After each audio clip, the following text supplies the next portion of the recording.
Good morning, it's Spanflower here, and thank you for tuning in to my YouTube channel. Today I'll be having a guest speaker today. His name is Mr. Sims. He deals directly with youth and has a proven track record of getting results for youth in the community. So we're going to turn the interview over to him. And here you go, Mr. Sims. So we'll be speaking anything random, or what we doing off the top of our head? What we doing? Yeah. Well, do you want me to ask you a question? Well, I have several topics. We can talk about the violence in Chicago. We can talk about the U.S. dollar about to be wiped off the map. There's a lot of subjects here. Well, so. would you want to talk about the youth in the school? We can talk about the youth. Yeah, we can talk about Well, let's just talk about the youth in the school. Let's just focus on that for this topic.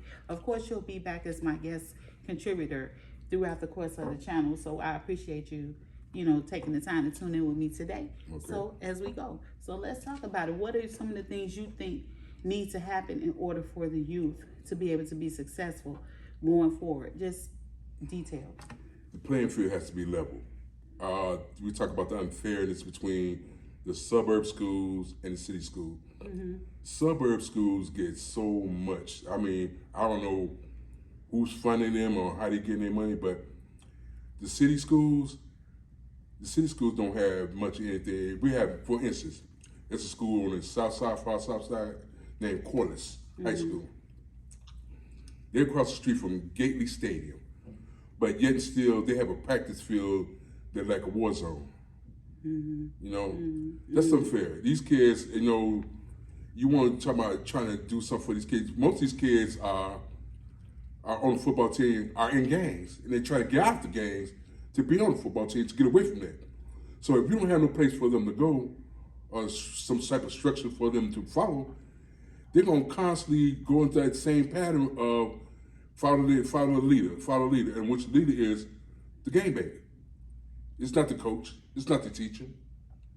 But this kid is trying to make a change, and the only way he figures he can make this change is playing a sport. Get out of that mess that he's put to. So what do you think the parents' responsibility is in that regard? Should the parents have what do they need to do? If you're in the community and what do the parents need to do to get the kids out of this situation? Or what can you suggest? I'm not going to harp on the parents per se, because right now, this generation of parenting is, it's way off the hook. I mean, you got mamas and grandmamas. The grandmama's what, 30 years old now? Instead of 30, it just be our grandma. I remember my grandma was like what, 60 years old, not in her 30s or 40s, and being friends with their kids. There's no structure. There's no structure in anything nowadays. It's not even structure in games now. So do you feel that the city has a robust enough plan in place for the remainder of the summer to try to combat some of the difficulties that's going on? And as far as the schools, if the curriculum is not up to par, what happens when the student athlete doesn't get where they need to go, and then they don't have an education to fall back on? So we need to talk about that too. You said student athlete. That's a student that's going to school and doing everything they can to surpass school to college, right? Yes. But you got that barrier. The barrier is the influence, the gangs, the in your ear, you come do this now, you make this type of money for me, and you can get this, or you do this for me, you can get that. And it's about, it's so much unnecessary garbage tossed in these young youth's heads nowadays that they try to pick and choose who they want to be with and what they want to do, when their choice is very limited. They can barely pick anything. They can barely choose anything. You either got this here or you got that there. And you don't have no options. There's no option. As far as government or the city or the mayor stepping up and helping these kids out, he's not doing it, because right now, summer programs are limited, very limited. I mean, we got kids that still ain't having no job. So what's the point? I don't think Mr. Brandon Johnson has an idea what's going on. If he had an idea what's going on, he would be doing something. And right now, the violence is off the chain. I mean, you walk down the street and get shot for nothing. You know? So what if you were like in Brandon Johnson's shoes, what would be some of the things that you would recommend doing in order to combat some of the things that's going on with the youth so that they can be productive in school, so that they can have safe athletic activities and extracurricular activities? What would you do? That's kind of hard for me to say because there's so much violence and so much Corruption? yeah, because say for instance, you got all these kids. I had never, in my days growing up, I had never seen kids go downtown and disrupt like they have, or go downtown and loot like they have. That's unheard of. That's unheard of. Back in the day, no. Where the parents at? Your kids down there looting and doing all this at 9, 10 o'clock, 11 o'clock at night, 12 o'clock at night. Where the parents at? You don't know where your child is at by the time? Your 17 and 18-year-old, you don't know where they at? Come on now. Come on now. You still got some type of control over your kids at that age. You just don't want it. That's my opinion. So if the parents don't want to have no control, no type of discipline over their kids, it's kind of hard. Like I said, I'm not gonna hop on the mayor and all this, but it's kind of hard for him to do anything because if the parents ain't doing nothing, and you leaving up somebody else to do something, raise your kids, that's a bad demo. So I guess what I'm trying to find out is what can you offer up a solution as to what you think might happen? Is it better parenting, more structure?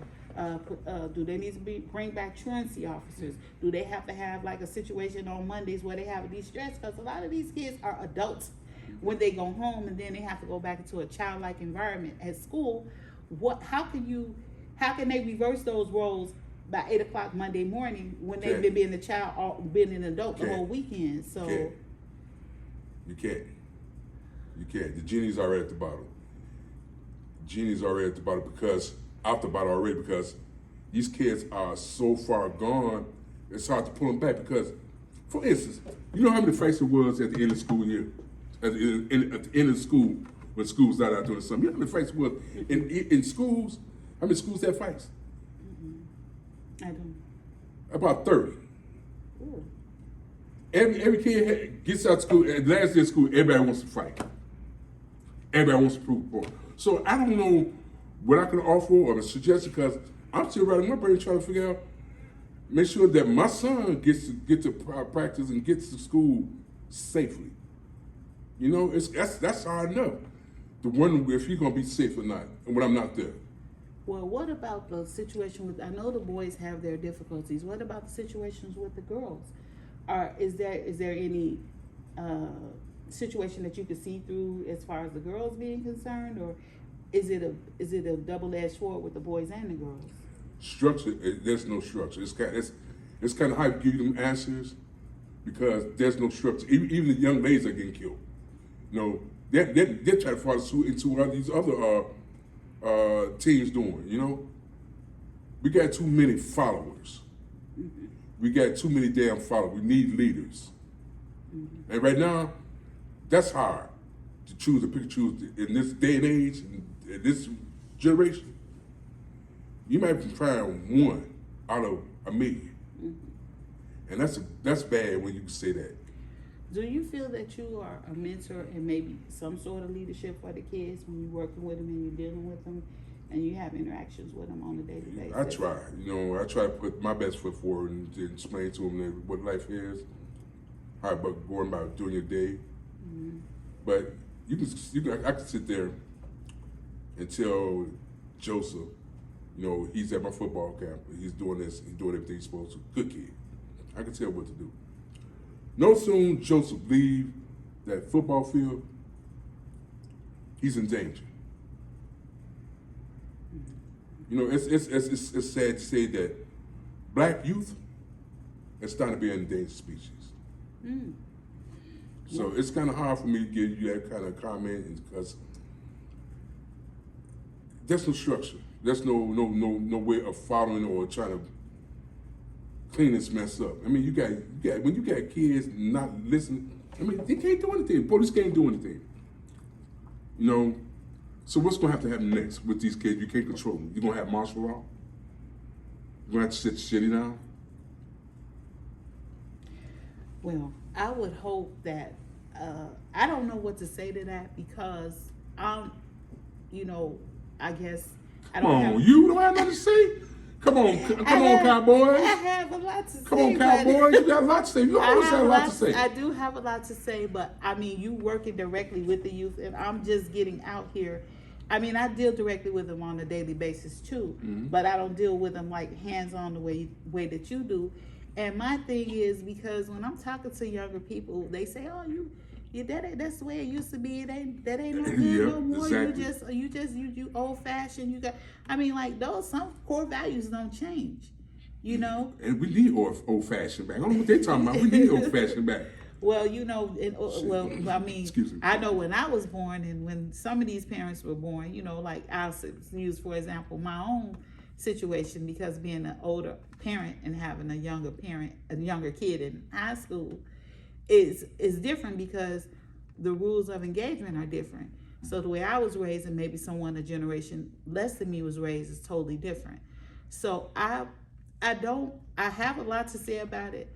And I am going to say more about it, but I'll measure my words carefully because I don't want to just totally doom us or doom the youth or anything like that. And I know that's not what you're trying to do either. But you we doom just yourself need when you're not speaking your mind, love.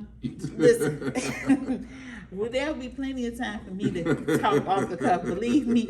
But you know, Okay. when you dealing with the open audience like this, you know, I want to make sure that I measure. Like, I don't want to just go there and say blah, blah, blah, blah. And at some point when I get my herb, I might do that. But at this point, I just like to say, okay, can we have some better structure as far as parenting? Can we have some, I don't know what kind of curriculum we could put in the schools to even say, hey, look, respect your parent. I mean, like, or can the parents respect the kids more? I mean, like, what needs to happen? Because everything starts at home. And we always had a spiritual foundation that we can lean towards, whether you believe it or not, is the best book of governance on how to conduct yourselves in a manner that will stop conflict. And that is what I think. You think these knuckleheads gonna listen to something like that nowadays? Well, let's ask videographers. Will they listen to something like this as you are a younger adult? It depends. It depends on what. How do I say this? There are a number of younger people with the social and emotional skills to be able to connect with that message. But there's also a number of them who are closed off to it because they do not have the necessary tools to retain that knowledge.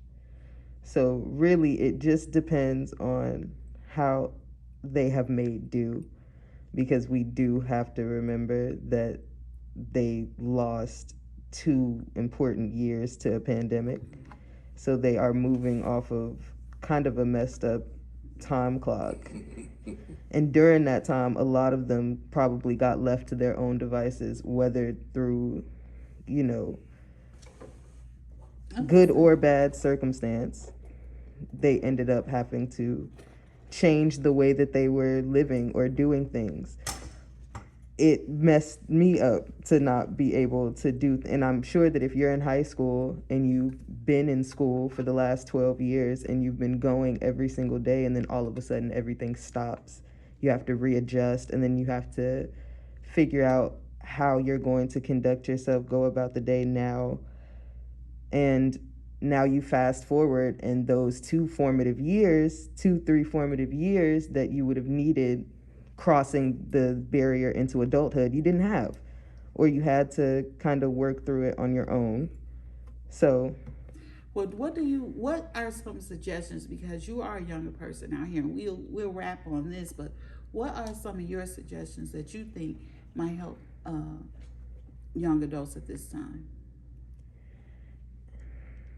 an investment in the mental and emotional well-being of the youth, and a serious investment.